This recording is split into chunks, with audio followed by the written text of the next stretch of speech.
ഹരേ കൃഷ്ണ. 76-ാം ദശകത്തിലെ 3ഉം 4ഉം ശ്ലോകങ്ങളാണ് നമുക്ക് ഇന്ന് നോക്കാനുള്ളത്. പലരും നാരായണീയം യൂട്യൂബിൽ കിട്ടുന്നില്ല, കാണുന്നില്ല എന്ന പരാതി ഉള്ളവരാണ്. ആ പരാതി ഒഴിവാക്കുന്നതിനായി യൂട്യൂബ് നിങ്ങൾ കേൾക്കുന്ന സമയത്ത് സബ്സ്ക്രൈബ് ചെയ്യുക. അപ്പോൾ അതിൽ അപ്ലോഡ് ചെയ്യുമ്പോൾ നോട്ടിഫിക്കേഷൻ വരും. അതുമല്ല എങ്കിൽ ഞാൻ എൻ്റെ നമ്പർ തരാം. അതിലേക്കൊരു വാട്സപ്പ് മെസ്സേജ് അയക്കുകയാണെങ്കിൽ ഞാൻ വാട്സപ്പിലൂടെ യൂട്യൂബിൻ്റെ ലിങ്ക് ഓരോ പ്രാവശ്യവും അയക്കാം. നമ്പർ 9746593308. ഈ നമ്പറിലേക്ക് വാട്സപ്പ് ചെയ്താൽ മതി. കാരണം ഒരുപാട് ആളുകളുടെ നമ്പർ സേവ് ചെയ്തിട്ടുണ്ടായിരുന്നു, അതെല്ലാം പലതും നഷ്ടപ്പെട്ടു, ഗ്രൂപ്പും പോയി. അതുകൊണ്ട് എനിക്ക് വാട്സപ്പിലൂടെ പലർക്കും അയക്കാൻ സാധിക്കുന്നില്ല. അപ്പോൾ ആർക്കൊക്കെയാണോ വേണ്ടത്, വാട്സപ്പിലൂടെ വേണ്ടത് അവർ മാത്രം അയച്ചാൽ മതി. അങ്ങനെ വേണ്ടവർ മാത്രം നമ്പർ അയക്കുകയാണെങ്കിൽ അവർക്ക് സെപ്പറേറ്റ് ലിങ്ക് അയച്ചു തരാം. പക്ഷേ കേൾക്കുന്നവർ ആരും തന്നെ സബ്സ്ക്രൈബ് ചെയ്യുകയോ ലൈക്കോ കമൻറ്റോ ഒന്നും ഇടുന്നില്ല. അതിനുള്ള ഒരു ശ്രമം കൂടി നടത്തുക. 3-ാമത്തെ ശ്ലോകത്തിൽ പറയുന്നത്, ഭഗവാൻ ഉദ്ധവരോട് വൃന്ദാവനത്തിലേക്ക് പോകുന്നതിന് ആവശ്യപ്പെട്ടു. ഉദ്ധവർ പോകുന്നതിനും തയ്യാറായി. അധികം സമയമൊന്നും ഉദ്ധവർ പിന്നീട് മധുരയിൽ നിന്നില്ല. ഉടനെ തന്നെ വൃന്ദാവനത്തിലേക്ക് പോവുകയാണ്. നേരത്തെ കംസൻ്റെ നിർദ്ദേശപ്രകാരം അക്രൂരർ ഭഗവാനെ കാണുന്നതിനായി വൃന്ദാവനത്തിലേക്ക് പോവുകയുണ്ടായി. അക്രൂരർ ഒരു വളരെ വലിയ ഭക്തനാണ്. ഇവിടെ ഉദ്ധവർ ഭഗവത് നിർദ്ദേശപ്രകാരമാണ് പോകുന്നത്.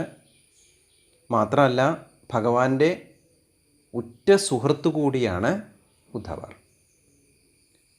അങ്ങനെയുള്ള ഉദ്ധവർ സന്ധ്യയോട് കൂടിയിട്ടാണ് വൃന്ദാവനത്തിൽ എത്തിച്ചേരുന്നത്. ഭഗവാനോട് അത്യധികം പ്രേമമുള്ള ഗോപികമാരുടെ സ്ഥലം, അവിടുത്തെ ഓരോ പുൽക്കൊടിക്കും ഓരോ ഇലകൾക്കും ഓരോ പൂവിനും ഭഗവാന്റെ കഥകൾ പറയാനുണ്ടാകും. മൂളിപ്പാറി നടക്കുന്ന വണ്ടുകൾ പോലും ഭഗവത് സ്മരണകൾ അയവിറക്കിക്കൊണ്ടുള്ള പാട്ടുകൾ പാടുകയാണോ എന്ന് ഉദ്ധവർക്ക് തോന്നിപ്പോയി. യമുനയിലെ ജലവും ഭഗവാന്റെ വിരക്തിയിൽ അങ്ങേയറ്റം ദുഃഖിതയാണോ എന്ന് തോന്നുന്ന രീതിയിലായിരുന്നു ശബ്ദമുണ്ടാക്കിക്കൊണ്ടിരുന്നത്. മയിലുകളും പക്ഷികളുമെല്ലാം വിരഹദുഃഖത്തിൽ ഭഗവാനെക്കുറിച്ചുള്ള സ്തുതികൾ പാടുകയാണോ എന്ന് ഉദ്ധവർക്ക് തോന്നിപ്പോയി. അപ്രകാരം ഭഗവത് സ്മരണകൾ ഉറങ്ങുന്ന ഭഗവാനെ അങ്ങേയറ്റം അദ്ദേഹത്തിൻ്റെ മഹത്വം പ്രകർഷിപ്പിക്കുന്ന സൂചിപ്പിക്കുന്ന ആ ഗോകുലത്തിലേക്ക് സന്ധ്യയോടുകൂടി ഉദ്ധവർ എത്തുന്നു. ഉദ്ധവർ വരുന്നത് ആരും കാണുകയുണ്ടായില്ല. കാരണം സന്ധ്യാസമയത്ത് രഥത്തിലൂടെ പോയപ്പോൾ ഓരോരുത്തരും അവരുടെ കർമ്മങ്ങളിൽ വ്യാപൃതരായിരുന്നു. വീടുകളിൽ ഗോപികമാരാണെങ്കിലും ഗോപന്മാരാണെങ്കിലും തങ്ങളുടേതായിട്ടുള്ള പ്രവർത്തികളിൽ മുഴുകി ഇരിക്കുകയാണ്. ഈ സമയത്താണ് സന്ധ്യ കഴിഞ്ഞ് ഉദ്ധവർ നന്ദഗോപരുടെ വീട്ടിലെത്തുന്നത്. ഭഗവാന്റെ ബന്ധുവും സുഹൃത്തും ഭക്തനും എല്ലാമായിരിക്കുന്ന ഉദ്ധവരെ നന്ദഗോപരും യശോദാമ്മയും വളരെ സ്നേഹത്തോടു കൂടി സ്വീകരിച്ചു. അവർക്ക് കണ്ണൻ്റെ കാര്യങ്ങൾ അറിയാൻ തിടുക്കമായി. കണ്ണുകളിൽ നിന്നും ബാഷ്പങ്ങൾ ഉതിർന്നു. തങ്ങൾ വളർത്തിയ തങ്ങളുടെ പുത്രൻ്റെ കാര്യങ്ങൾ ഓരോന്നോരോന്നായി അവർ ചോദിക്കുകയാണ്. ഉദ്ധവരും അതീവ ഭക്തിയിൽ പ്രേമത്തോടുകൂടി കണ്ണൻ അവിടെ വന്നതു മുതൽ ഇന്നു വരെയുള്ള എല്ലാ കാര്യങ്ങളും വിശദമായി ഭംഗിയായി പ്രേമത്തോടുകൂടി അവർക്ക് വിവരിച്ചു കൊടുത്തു. അച്ഛനെയും അമ്മയെയും എപ്രകാരമാണ് സ്നേഹിക്കുന്നത്, ജനങ്ങളെ എപ്രകാരമാണ് സ്നേഹിക്കുന്നത്, ജനങ്ങളെപ്രകാരമാണ് കണ്ണനെ സ്നേഹിക്കുന്നത്, കണ്ണൻ്റെ ഉള്ളിൽ നന്ദഗോപരോടും യശോദാമ്മയോടുമുള്ള പ്രേമം എങ്ങനെയാണ് താൻ അറിയുന്നത്, വൃന്ദാവനവാസികളോടും ഗോപികുമാരോടും എത്രമാത്രം കാരുണ്യമാണ് കണ്ണനുള്ളത്, ഇങ്ങനെയുള്ള ഓരോ കാര്യങ്ങളും വിവരിച്ച് ആ രാത്രി കടന്നുപോയി. പിറ്റേ ദിവസം ഗോപികമാർ വീടുകളിൽ നിന്നും രാവിലെ പുറത്തിറങ്ങുമ്പോഴാണ് കുറച്ച് നാളുകൾ മുൻപ് കംസദൂതനായിട്ടുള്ള അക്രൂരർ വന്നതുപോലുള്ള ഒരു രഥം, എന്നാൽ അതിനേക്കാൾ മനോഹരമായ രത്നങ്ങൾ കൊണ്ട് അലങ്കരിച്ചിരിക്കുന്ന ഒരു രഥം നന്ദഗോപരുടെ വീട്ടുവാതിൽക്കൽ കിടക്കുന്നത് കാണുന്നത്. പരസ്പരം അങ്ങോട്ടും ഇങ്ങോട്ടും ചോദ്യമായി, കണ്ണനെങ്ങാനും വന്നോ? എന്നിട്ട് എന്തേ തങ്ങളുടെ വീടുകളിലേക്ക് വരാതിരുന്നത്? ഇത്രയും സ്നേഹമാണോ കണ്ണന് നമ്മളോടുള്ളൂ? അങ്ങനെ പരസ്പരം ചോദിച്ച് അവർ മനസ്സിലാക്കി, കണ്ണനല്ല, കണ്ണൻ്റെ ഒരു അനുചരനാണ് വന്നിരിക്കുന്നത്. കണ്ണൻ്റെ സ്നേഹം നമ്മളെ അറിയിക്കാനാണ് വന്നിരിക്കുന്നത് എന്നറിയുന്ന ഗോപികമാർ ചെയ്തിരിക്കുന്ന പ്രവർത്തികളെല്ലാം അവിടെ നിർത്തിവെച്ചുകൊണ്ട് മധുരയിൽ നിന്നും വന്നിരിക്കുന്ന കണ്ണൻ്റെ ആ ഉറ്റ സുഹൃത്തിനെ കാണുന്നതിനായി നന്ദഗോപരുടെ വീട്ടിലേക്ക് വരികയാണ്. അതാണ് മൂന്നാമത്തെ ശ്ലോകത്തിൽ പറയുന്നത്. ത്വത്മാഹാത്മ്യ പ്രതിമപിശുനം, ത്വത്മാഹാത്മ്യ അങ്ങയുടെ മാഹാത്മ്യത്തെ, പ്രതിമപിശുനം ആ മാഹാത്മ്യത്തിൻ്റെ വലിപ്പം സൂചിപ്പിക്കുന്ന, ഭഗവാന്റെ എത്ര ബാലലീലകളാണ് വൃന്ദാവനത്തിലുണ്ടായതല്ലേ. ശൂർപ്പണഖ മോക്ഷം മുതൽ ഇങ്ങോട്ട് എത്ര ലീലകൾ ഭഗവാൻ ആടിയവിടെ. വൃന്ദാവനവാസികളെ സന്തോഷത്തിൽ ആറാടിച്ചിരിക്കുന്നു. അപ്രകാരമുള്ള ഭഗവത് ലീലകൾ ഉറങ്ങുന്ന, ആ ഭഗവത് വലിപ്പത്തെ മനസ്സിലാക്കുന്ന, സൂചിപ്പിക്കുന്ന വൃന്ദാവനത്തിലേക്ക്, ഗോകുലത്തിലേക്ക് പ്രാപ്യ സായം സന്ധ്യയോടുകൂടി വന്നെത്തുകയാണ് ഉദ്ധവർ. ത്വദ്വാർത്ത അങ്ങയുടെ വിശേഷങ്ങൾ, ബഹുസരമയാം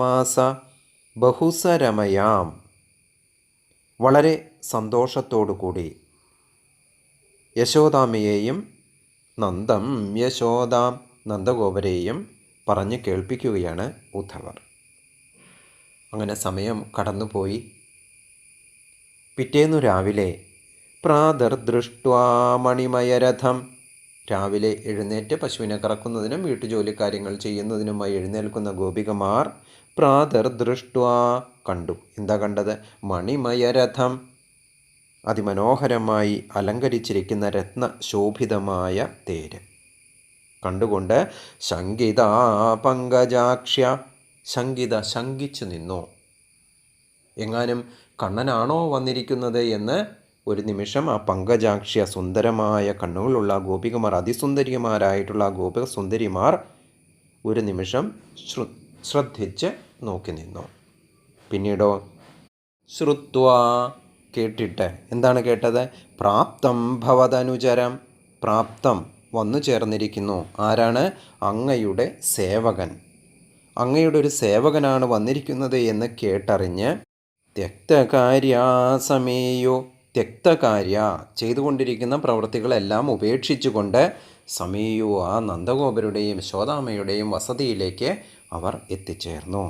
ശ്ലോകം: ത്വത്മാഹാത്മ്യ പ്രതിമപിശുനം ഗോകുലം പ്രാപ്യ സായം ത്വദ്വാർത്താഭിർബഹുസരമയാമാസ നന്ദം യശോദാം പ്രാതർദൃഷ്ട്വാ മണിമയരഥം ശങ്കിതാ പങ്കജാക്ഷ്യാ ശ്രുത്വാ പ്രാപ്തം ഭവതനുചരം ത്യക്തകാര്യാ സമീയോ.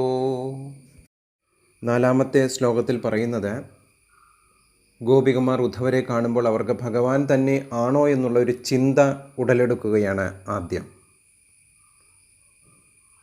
ഭഗവാന്റെ ലീലാവിലാസങ്ങളെല്ലാം തന്നെ അവരുടെ ഓർമ്മയിൽ മിന്നി മറയുന്നു. യാതൊരു ഭേദവുമില്ലാതെ, ജീവാത്മാവ് പരമാത്മാവ് ഭേദമില്ലാതെ, അല്ലെങ്കിൽ താനെന്നോ അവനെന്നോ ഉള്ള ഭേദമില്ലാതെ ഭഗവത് ചിന്തകളിൽ മുഴുകുകയാണ് ഗോപികമാർ. അപ്രകാരം അവരുടെ കണ്ഠങ്ങൾ ഇടറുന്നു, സ്വരം പോലും പുറത്തേക്ക് വരുന്നില്ല. വളരെ വിഷമിച്ചാണ് ഉദ്ധവരോടവർ സംസാരിക്കുന്നത്. അപ്രകാരമുള്ള ഒരു അവസ്ഥ വരച്ചു കാണിക്കുകയാണ് ഭട്ടതിരിപ്പാട്. ഭഗവാന്റെ വലിയച്ഛൻ്റെ മകനായിട്ടുള്ള ഉദ്ധവർ അല്ലെങ്കിൽ വസുദേവരുടെ സഹോദരനായ ദേവഭംഗൻ്റെ മകനായിട്ടുള്ള ഉദ്ധവരെ കാണുമ്പോൾ ഏകദേശം ഭഗവാനെ പോലെ തന്നെയാണ് ഇരിക്കുന്നത്. മാത്രമല്ല വേഷഭൂഷാദികൾ ഭഗവാനെ പോലെ തന്നെ വസ്ത്രം ധരിച്ചിരിക്കുന്ന, അതുപോലെ മാല ധരിച്ചിരിക്കുന്ന, ഓരോ ആഭരണങ്ങളും ഭഗവാന്റേതുപോലുള്ളതായിട്ടുള്ള, അപ്രകാരം നടപ്പിലും എടുപ്പിലും എല്ലാം ഭഗവാനെ പോലെ തോന്നിക്കുന്ന ഉദ്ധവരെ കാണുമ്പോൾ ഗോപികമാർക്ക് അങ്ങേയറ്റം വിരഹദുഃഖം ഉണ്ടാവുകയാണ്. ഉദ്ധവരെ കാണുന്ന വേളയിൽ ശ്രീകൃഷ്ണ രൂപസ്മരണ അവരിൽ ഉണർത്തുകയും ആ സങ്കല്പത്തിൽ അവരെല്ലാം മറന്നുകൊണ്ട് തങ്ങളും അന്യരുമെന്ന ഭേദം പോലും ഇല്ലാത്തവരായി ആത്മനിലീനതയിൽ, ആത്മവിസ്മൃതിയിൽ ആണ്ടുപോവുകയാണ്. എത്രയോ കാലങ്ങളായി ഭഗവത് ചിന്തയിൽ മുഴുകിയിരിക്കുന്ന ആ ഗോപികമാർ സാക്ഷാത്കാരത്തിൻ്റെ ശൃംഗത്തിൽ വിഹരിക്കുകയാണ് ഉദ്ധവരെ കാണുമ്പോൾ ചെയ്യുന്നത്. അടുത്ത ശ്ലോകം പാരായണം ചെയ്യുന്ന സമയത്ത് നമുക്ക് ആ അഭേദ ബന്ധം എങ്ങനെയാണ് ഇല്ലാതായത്, എങ്ങനെയാണ് അവർ സംസാരിക്കുന്നത് എന്ന് മനസ്സിലാകും. അതിനുള്ളൊരു തുടക്കമാണ് ഈ ശ്ലോകത്തിൽ ഭട്ടതിരിപ്പാട് സൂചിപ്പിച്ച് തന്നിരിക്കുന്നത്. ദൃഷ്ട്വാ ചൈനം ത്വദുപമലസദ്വേഷഭൂഷാഭിരാമം സ്മൃത്വാ തവ വിലസിതാനുച്ചഗൈസ്താനി താനി രുദ്ധാലാപകഥമപി പുനർഗദ്ഗദാം വാചമോജോ സൗജന്യാദീൻ നിജപരഭിതാമപ്യലം വിസ്മരന്ത്യ. ദൃഷ്ട്വാ ചയേനം, ആ ഉദ്ധവനെ ദൃഷ്ട്വാ കണ്ടിട്ട്, ത്വത് ഉപമ ലസത് വേഷഭൂഷ അഭിരാമം, അങ്ങയോട് സാദൃശ്യം തോന്നുന്ന അല്ലെങ്കിൽ ഭഗവാനോട് തുല്യമായിട്ടുള്ള വേഷവും ആഭരണങ്ങളും പൂമാലയും എല്ലാം ധരിച്ചിട്ടുള്ള, അതാണ് ദൃഷ്ട്വാ ചൈനം ത്വദുപമലസദ്വേഷഭൂഷാഭിരാമം, എല്ലാ രീതിയിലും ഭഗവാനെ പോലെ തോന്നിക്കുന്ന ആ ഉദ്ധവരെ കണ്ടിട്ട്. ഉദ്ധവരെ കാണുമ്പോൾ അവരുടെ ഉള്ളിൽ ഭഗവാനാണ് എന്നുള്ള ചിന്ത വരികയാണ്, അല്ലെങ്കിൽ ഭഗവാന്റെ ചിന്തകൾ അവരിൽ ഉണരുകയാണ്. അപ്രകാരം ഭഗവത് ചിന്തകൾ ഉണർന്ന സമയത്ത് സ്മൃത്വാ തവ വിലസിതാനുച്ചഗൈസ്താനി താനി, സ്മൃത്വാ സ്മരിച്ച് എന്തുന്നാ സ്മരിക്കുന്നത്?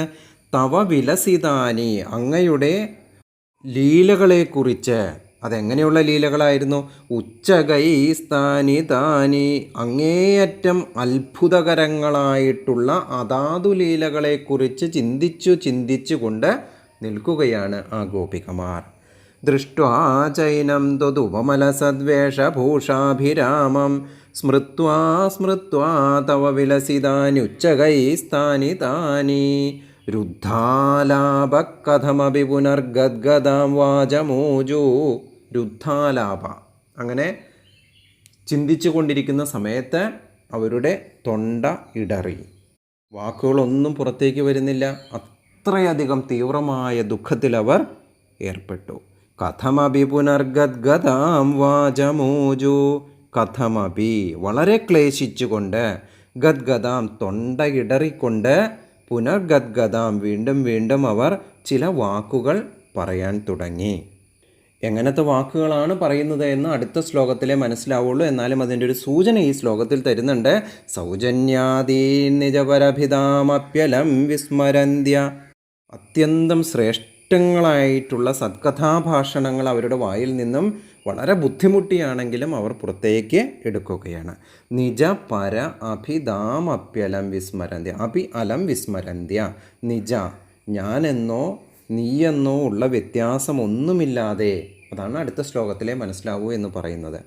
യാതൊരു വിധത്തിലുള്ള ഞാൻ നീ എന്നുള്ള ചിന്തകളൊന്നുമില്ലാതെ അതെല്ലാം നല്ലതുപോലെ മറന്നുകൊണ്ട് കണ്ണനും തങ്ങളും ഒന്നാണ് എന്നുള്ള ചിന്തയോടുകൂടി അവരുടെ ഉള്ളിൽ നിന്നും വളരെ മനോഹരമായിട്ടുള്ള ശ്രേഷ്ഠങ്ങളായിട്ടുള്ള സത്കഥാഭാഷണങ്ങൾ ഉദ്ധവരിലേക്ക് പതിയെ ആണെങ്കിൽ പോലും അവർ പറയാൻ തുടങ്ങി.